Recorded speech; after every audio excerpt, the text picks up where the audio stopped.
97underground.com, Baltimore's pure rock. Hello, this is Michael Spedden, and thanks for joining us today on the 97underground.com Michael Spedden Interviews channel here on YouTube. There have been many requests from both listeners and guests for us to make available our artist interviews so they can listen again or share with others. You can find us on YouTube at 97underground Michael Spedden. Remember, the Back of the Rack, the Michael Spedden Show, can be heard on 97underground.com every Tuesday from 4 to 6 p.m. Eastern. Not only do I feature artist interviews, I feature songs you forgot you liked, classics that never die, beloved local, regional, up-and-coming, and underground artists. You can listen anytime, anywhere by downloading our free app from 97underground.com. Just do it. And now, today's episode. And welcome back to the Back of the Rack, the Michael Spedden Show here on 97underground.com, Baltimore's pure rock worldwide. I met Old Man Jones, not an actual guy named Old Man Jones, but the band Old Man Jones a few weeks ago at Morseburger's Tavern in Catonsville. They were opening up for the Odd Even, and the Odd Even is going to be a guest back on here sometime soon too. So keep your ears open for that. But Old Man Jones, I met them opening for the Odd Even at their CD release party. They did a great job, and I've been spinning their stuff on the show, and I plan on doing it again tonight. We'll hear a couple of songs from them, so enjoy the episode. And links to their website and to their social media and all the other things are going to be listed in the show notes, so make sure you check that out and enjoy our episode with Old Man Jones.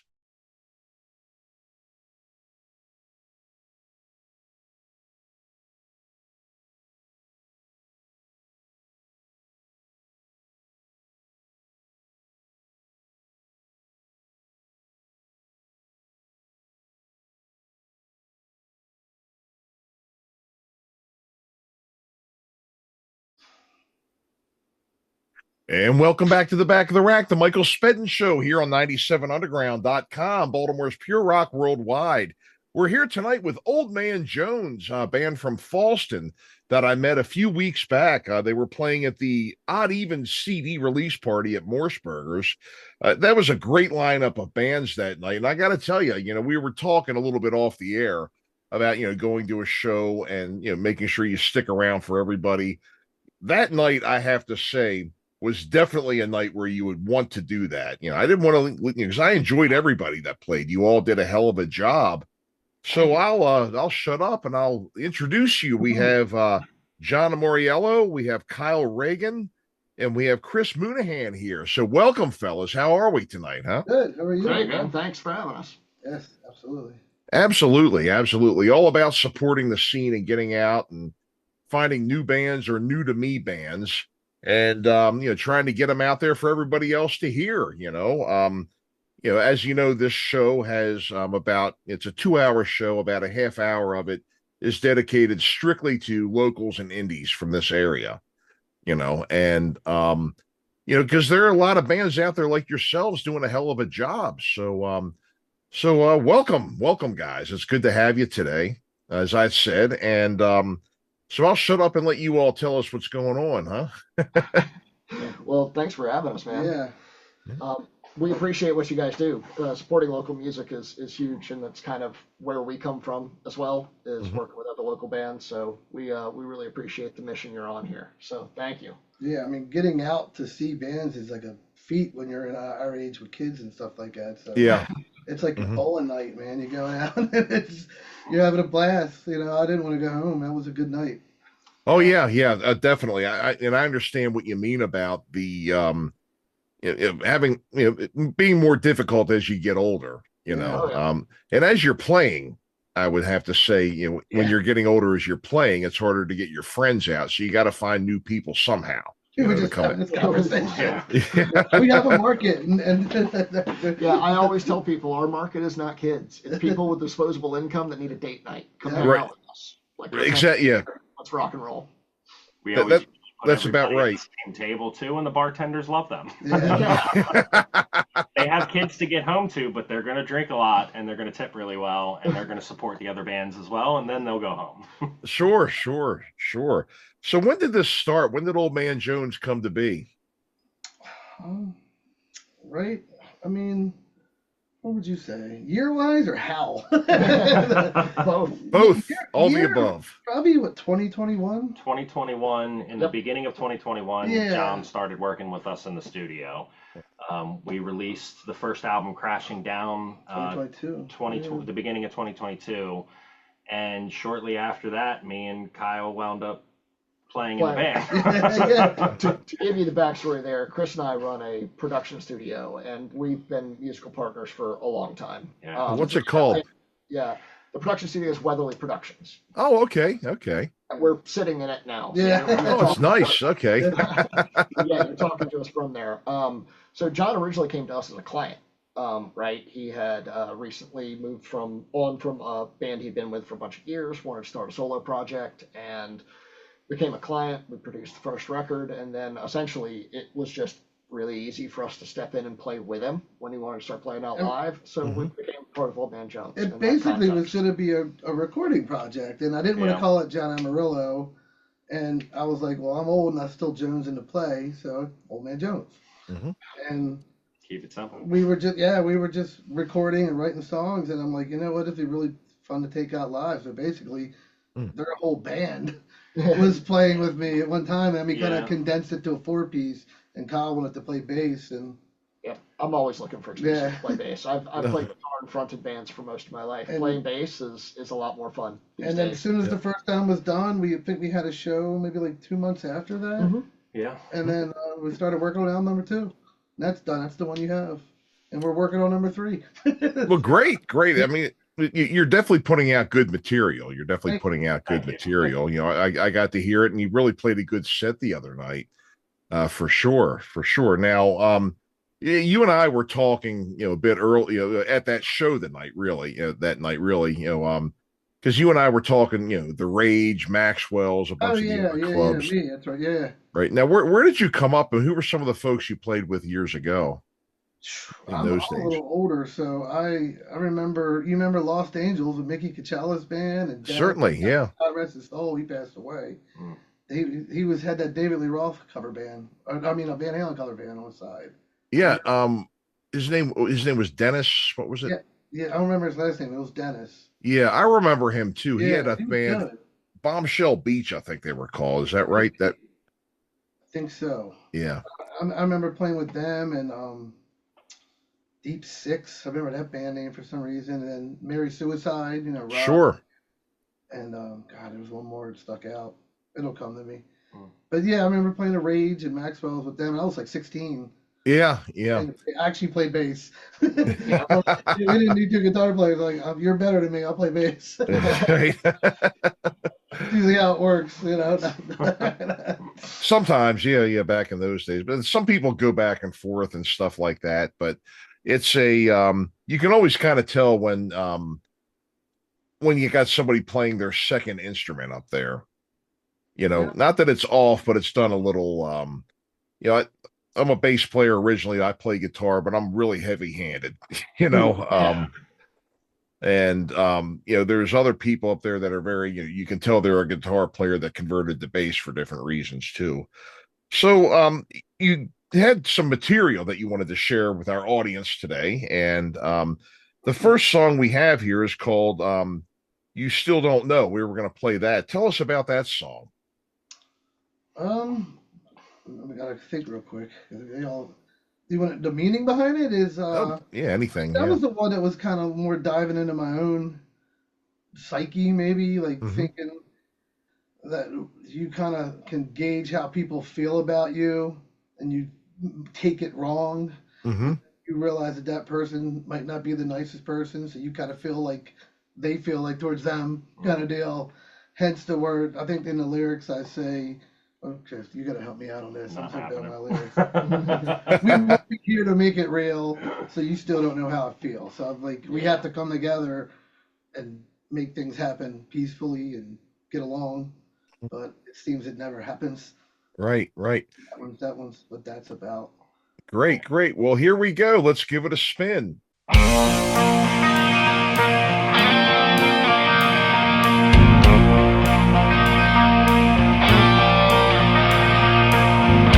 Paint a picture in your mind. Let Let me seek and I will find. You know I'm hard to be around, but you will see what I find in your eyes. I know it's all lies. If I don't stop and try to realize we won't be here to make this real.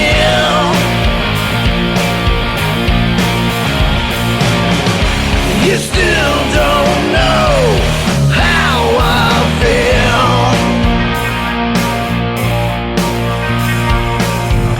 Erase the pictures from your mind, the ones of me that's not so kind. You know I said these things before, and now it's you looking for those lies found in my eyes. If you don't stop and try and realize we won't be here to make this real. You still don't know how I feel.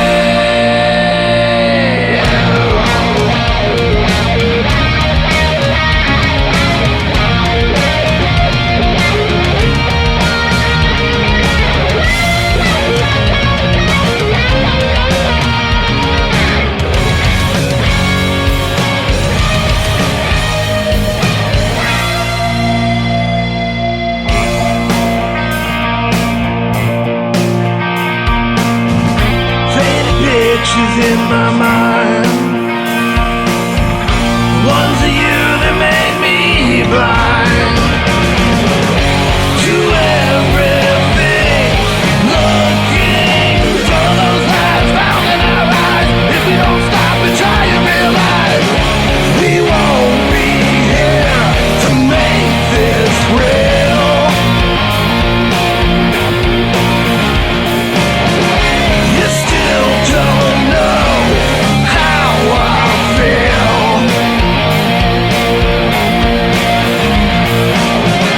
You'll never know how I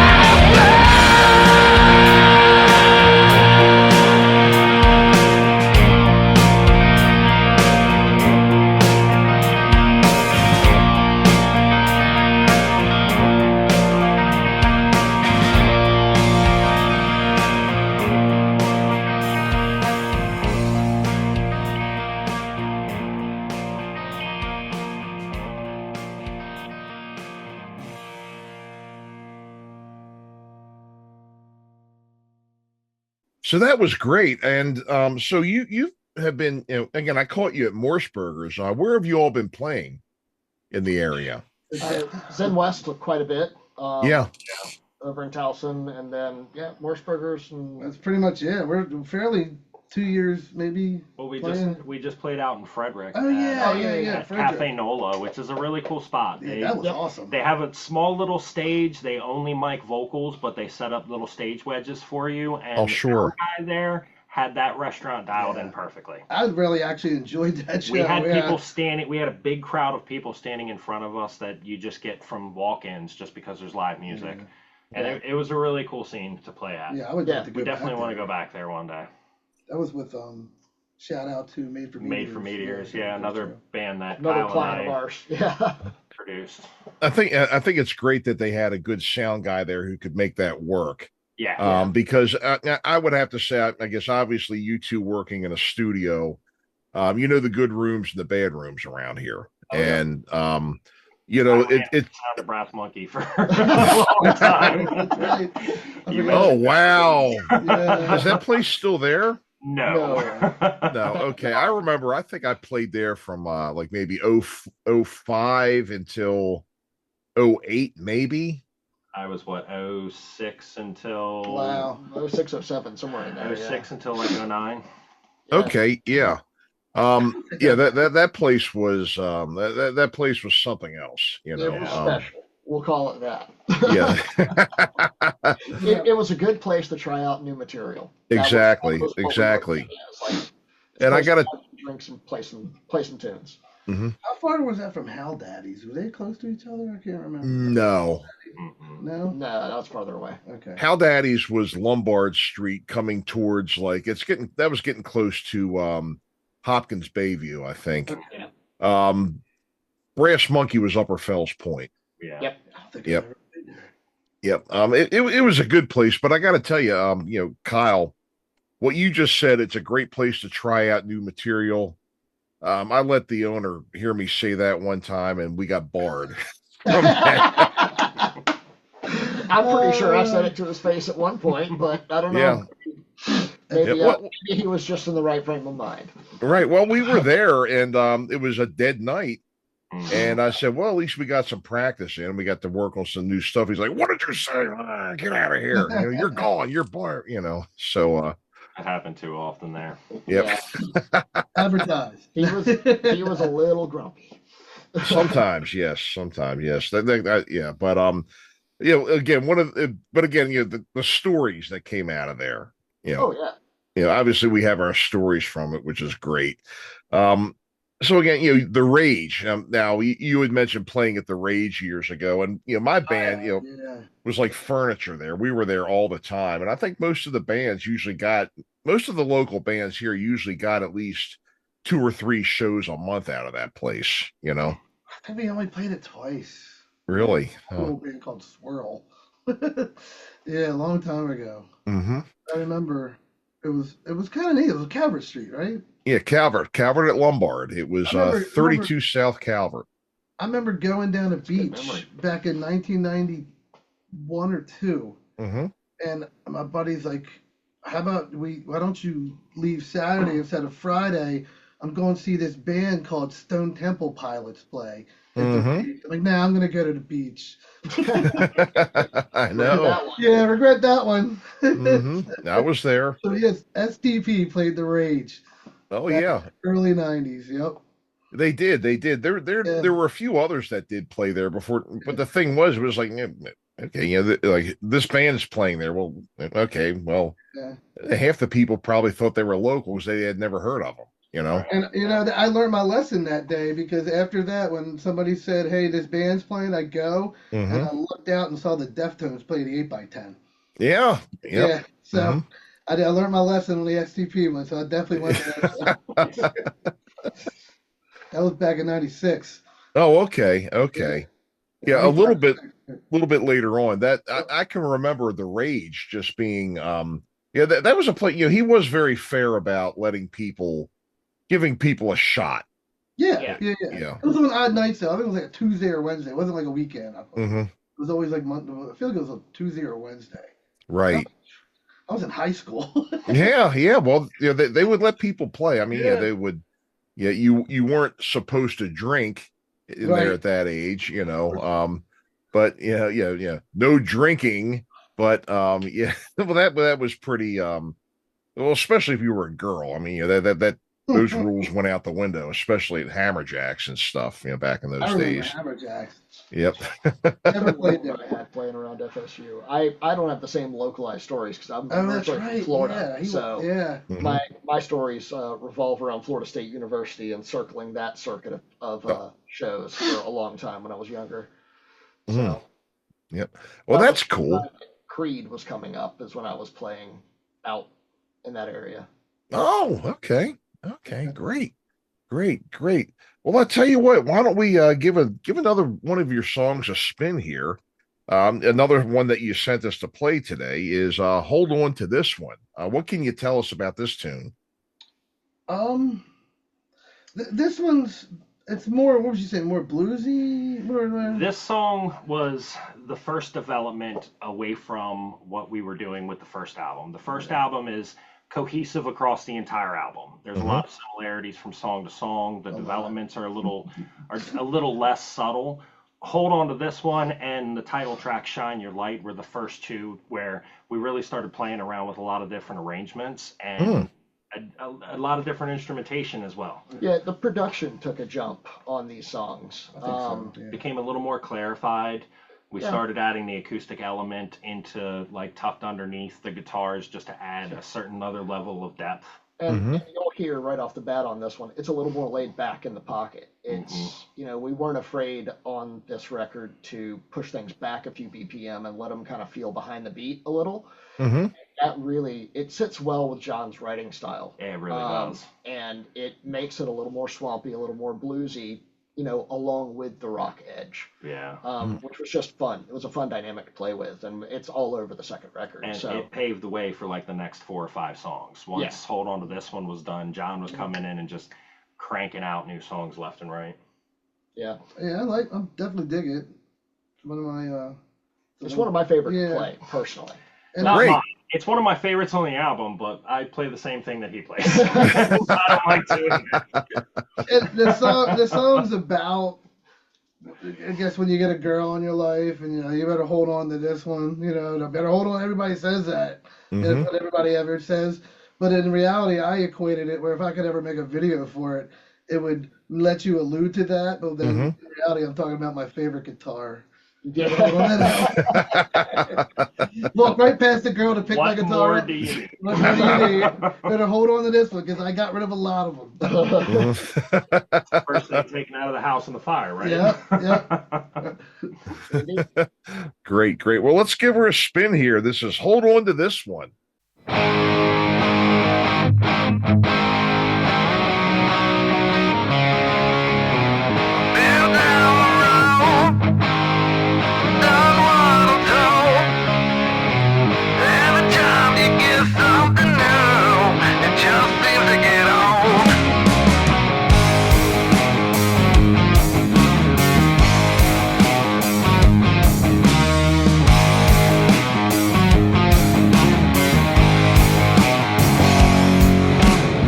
The whole time I reached out to hold you, the whole time you stayed away from my good intentions, just games you played.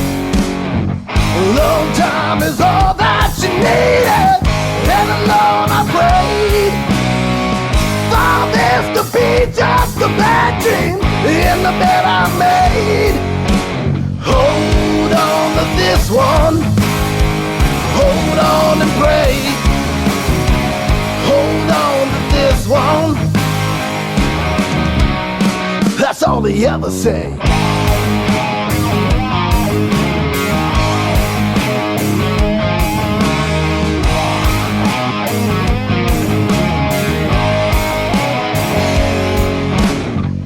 Now that I'm so much older, old enough to see what it is and what it was, what will never be. Now I feel that all I'm taking is taking it in stride. Just remind me to thank you later when I swallow my pride. And hold on to this one. Hold on and pray. Hold on to this one.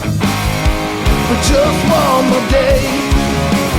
Hold on to this one. Hold on and pray. Hold on to this one. That's all they ever say.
all they ever, that's all they ever say.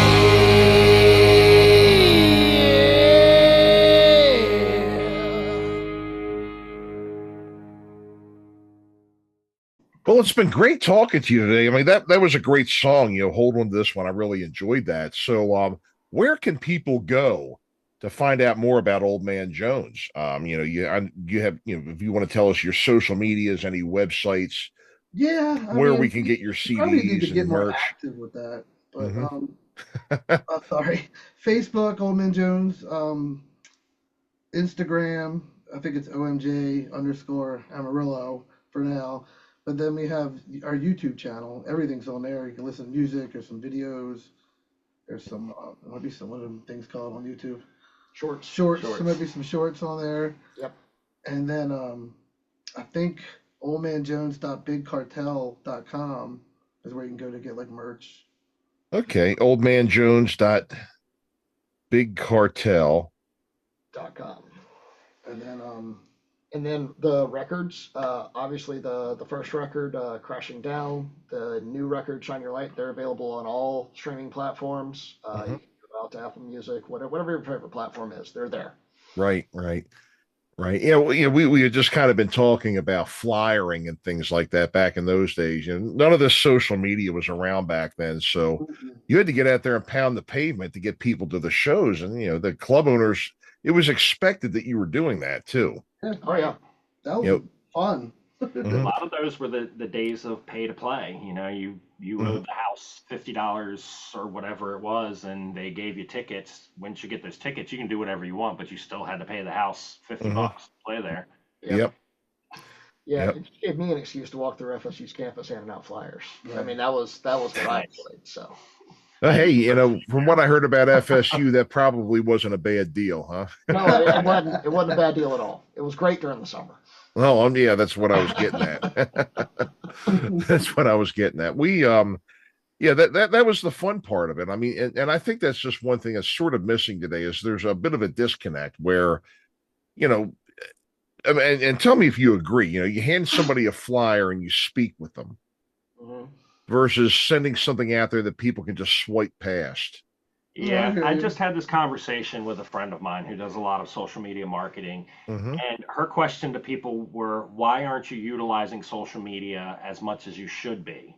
And it was more directed towards me because of the things that Kyle and I do with Weatherly Productions, the stuff we do with Old Man Jones, my solo stuff, our music stuff that we write with Weatherly. And there are certain levels of demographic that you got to approach that our demographic isn't necessarily on social media, but at the same time, it's so impersonal.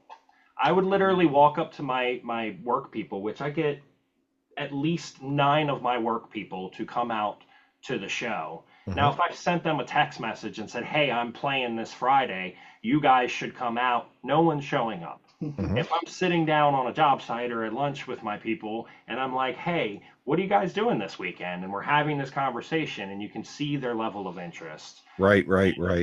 To me, it makes the world of a difference. If you're in your early 20s, your demographic is on social media. That's where they're finding their people. When you're over 30, 35, your demographic isn't necessarily there. They're not the ones that are watching the live videos and your Facebook lives. It just it takes the connection out of it for me.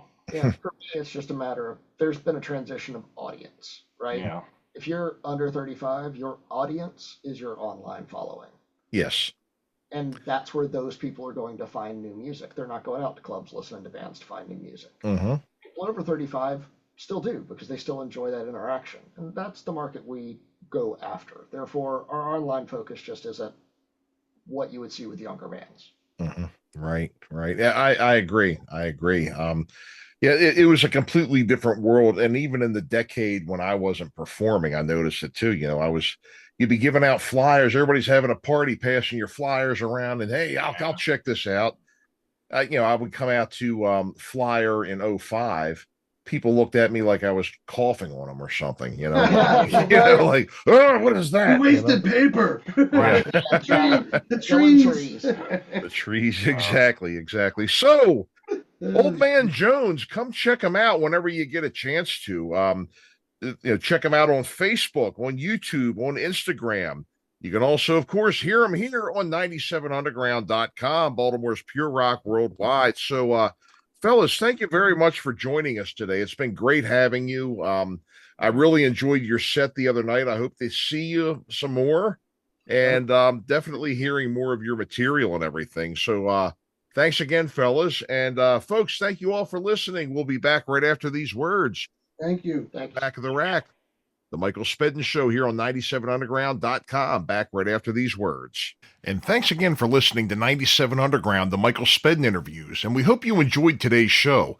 Remember, download the free app from 97underground.com so you can listen to us wherever you go. The Back of the Rack, the Michael Spedden Show, can be heard on 97underground.com every Tuesday from 4 to 6 p.m. Eastern. Thanks for listening, and we'll see you next time. Listen anytime, anywhere. Metal. Worldwide metal, 24/7. 97 Underground.